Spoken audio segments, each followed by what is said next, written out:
Today my video will be all about how you can replant and also how to propagate the leaves from the succulents and this echeveria variety that I recently bought. I didn't replace it because I wanted to show you. So always take the soil out and put it into a base of a pot because I'm not going to use it as a topsoil for my succulents. So be nice to the roots. So always go under and take the soil out. That way it is easy for you to find the leaves.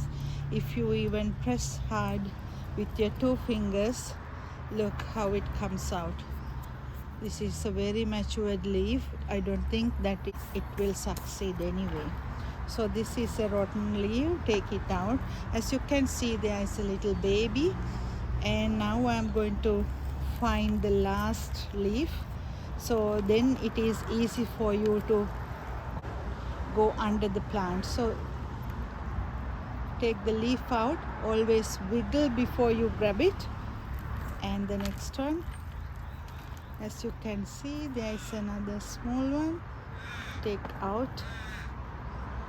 So if you take the older leaves out, one way you get more babies. Not only that, it allows the plants to give you more babies in future. So now you have to go to the last leaf again on this side. This is the baby. Actually, we can separate the mommy and the baby. So take a knife and cut the baby out slowly, of course without hurting the baby. So I can leave this to callus, and after that I'll put that in a pot. Now you can see properly where is the last leaf. So this is the last leaf. If you go into the middle first without picking the last leaf, what will happen is it breaks, so you won't be able to get the proper leaf out. So twist and get the leaf out. So the next one, and get the leaf. I broke a little piece. Sometimes I find even if you break, it's to propagate this way. So wiggle and get it. I will not take a lot of leaves out. I just want to transplant it in a bigger pot. So the leaves that comes down, maybe a little bit more.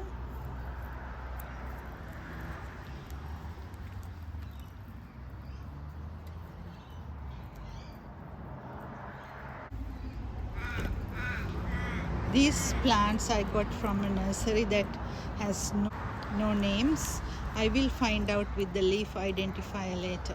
They have cut all the flowers, but the leaves on the flower stem is going to be on my propagation tray too. So this will be the last leaf. So it looks nice now. So let's replant it. I filled the pot with some soil mix, and now going to make a hole in the center like this, and then put the plant in.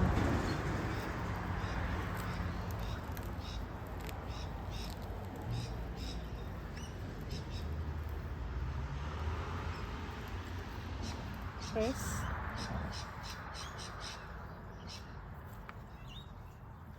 and leave it in this nice soil.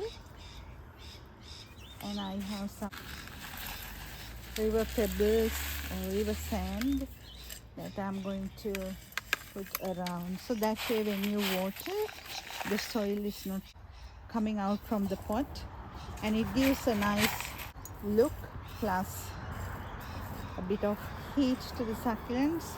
That way they like, even the weather is not warm, still it will manage to survive in this pot.